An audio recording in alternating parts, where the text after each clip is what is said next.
Taste the Daily.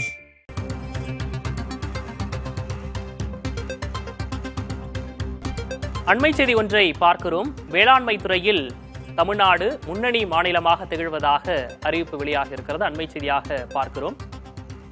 வேளாண் துறையில் இந்தியாவிலேயே முன்னணி மாநிலமாக தமிழ்நாடு திகழ்கிறது என தமிழ்நாடு அரசு அறிக்கை வெளியிட்டிருக்கிறது. அண்மை செய்தியாக பார்க்கிறோம். உணவு உற்பத்தியில் தன்னிறைவு பெற்று அண்டை மாநிலங்களுக்கு உணவுப் பொருட்களை வழங்கும் தமிழ்நாடு என அந்த அறிக்கையில் சுட்டிக்காட்டப்பட்டிருக்கிறது.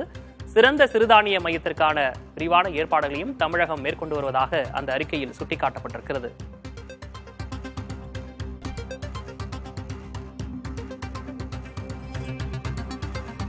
உணவு உற்பத்தியில் தன்னிறைவு பெற்று அண்டை மாநிலங்களுக்கு வழங்கக்கூடிய ஒரு சிறந்த மாநிலமாக தமிழ்நாடு இருப்பதாக தமிழக அரசு அறிக்கை வெளியிட்டிருக்கிறது. அண்மை செய்தியாக பார்க்கிறோம். உணவு உற்பத்தியில் தன்னிறைவு பெற்று அண்டை மாநிலங்களுக்கு உணவுப் பொருட்களை வழங்குவதாகவும் தெரிவிக்கப்பட்டிருக்கிறது. சிறந்த சிறுதானிய மையத்திற்கான விருது உட்பட பல்வேறு விருதுகளை தமிழக வேளாண் துறை பெற்றிருப்பதாகவும் அந்த அறிக்கையில் சுட்டிக்காட்டப்பட்டிருக்கிறது. இது தொடர்பான கூடுதல் விவரங்களோடு செய்தியாளர் ராஜ்குமார் இணைகிறார். ராஜ்குமார், தமிழ்நாடு அரசால் வெளியிடப்பட்டுள்ள அந்த அறிக்கையில வேறு என்னென்ன சிறப்பம்சங்கள்லாம் கூறப்பட்டிருக்கு? விக்னேஷ், தமிழக அரசு கடந்த 3 ஆண்டுகளில் செய்திருக்கக்கூடிய பல்வேறு திட்டங்கள், அதனால் பொதுமக்களுக்கு பலனடைந்திருக்கக்கூடிய பல்வேறு விஷயங்களை துறை வாரியாக தமிழக அரசு தெரிவித்து வருகிறது. தற்போது வேளாண் துறையில் கடந்த 3 ஆண்டுகளில் தமிழக அரசு பல்வேறு நடவடிக்கைகளை மேற்கொண்டிருப்பதாக தமிழக அரசு தெரிவித்திருக்கிறது. ஏற்கனவே முதலமைச்சர் மு.க. ஸ்டாலின் அறிவிப்பு செய்த திட்டங்களும் தொடர்ச்சியாக 3 ஆண்டுகளில் விவசாயிகளுக்கும் வேளாண் துறை சார்ந்தவர்களுக்கும் பலனளிக்கக்கூடிய வகையில் விவசாயிகளுக்கு குறிப்பாக பயிர் காப்பீட்டுக்கான இழப்பீட்டுத் தொகை 4366 கோடி ரூபாயில் வழங்கப்பட்டு இருப்பதாகவும், அதிலும் குறிப்பாக கரும்பு விவசாயிகளுக்கான சிறப்பு ஊக்கத்தொகை 651 கோடியும், அதே போன்று 270 கோடி ரூபாய் மதிப்பீட்டில் விவசாயிகளுக்கான இயந்திரங்கள் வாங்கக்கூடிய நடவடிக்கை தமிழக அரசு பட்ஜெட்டில் அறிவித்த திட்டங்களை கொண்டு வந்திருப்பதாக தமிழக அரசு தெரிவித்திருக்கிறது.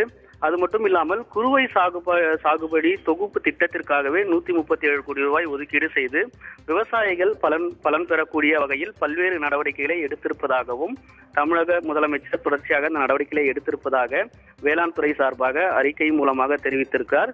தொடர்ந்து விவசாயிகளுக்கு பயிர் காப்பீடு பெறும் இழப்பீட்டுக்கான தொகை வழங்கியிருப்பதாகவும், இது கிட்டத்தட்ட 24.50 லட்சம் விவசாயிகள் இதன் மூலமாக பலன் பெற்றிருப்பதாக தமிழக அரசு தெரிவித்திருக்கிறது. அதே போன்று குறிப்பாக பல்வேறு இயந்திரங்கள் விவசாயிகள் பலன் பெறுவதற்காக பல்வேறு வேளாண் கருவிகள் வாங்கப்பட்டிருப்பது விவசாயிகளுக்கு பலன் பெற்றிருப்பதாக தெரிவித்திருக்கிறார்கள். அதே போன்று மானியம் அடிப்படையில் வேளாண் கருவிகள் வழங்குவதற்கான நடவடிக்கையும் தமிழக அரசு வேளாண் கருவி வாங்குவதற்கு மட்டுமே 39.77 கோடி ரூபாய் மதிப்பீட்டில் வேளாண் கருவிகள் வாங்கப்பட்டிருப்பதாகவும், இதன் மூலமாக 2,33,701 விவசாயிகள் பலன் பெற்றிருப்பதாக தமிழக அரசு தெரிவித்திருக்கிறது. தொடர்ந்து வேளாண் துறையில் சிறப்பாக பணியாற்றி வரக்கூடியவர்களுக்கு மாநில அரசு சார்பில் விருதுகள் வழங்கக்கூடிய நடவடிக்கையும் வேளாண் துறை எடுத்து வருவதாகவும் தமிழக அரசு சார்பில் தெரிவிக்கப்பட்டிருக்கிறது. இந்த நடவடிக்கை அடுத்த கட்டமாக தொடர்ச்சியாக தமிழக அரசு விவசாயிகள் மற்றும் வேளாண்கள் பயன்பெறக்கூடிய வகையில் நடவடிக்கையும் எடுக்கப்படும் என்று தமிழக அரசு சார்பில் தெரிவிக்கப்பட்டிருக்கிறது. விக்னேஷ், வேளாண் துறையில் தமிழ்நாடு முன்னிலை மாநிலமாக திகழ்வதாக தமிழக அரசு அறிக்கை வெளியிட்டிருக்கிறது. அது தொடர்பான விவரங்களை வழங்கியமைக்காக நன்றி ராஜ்குமார்.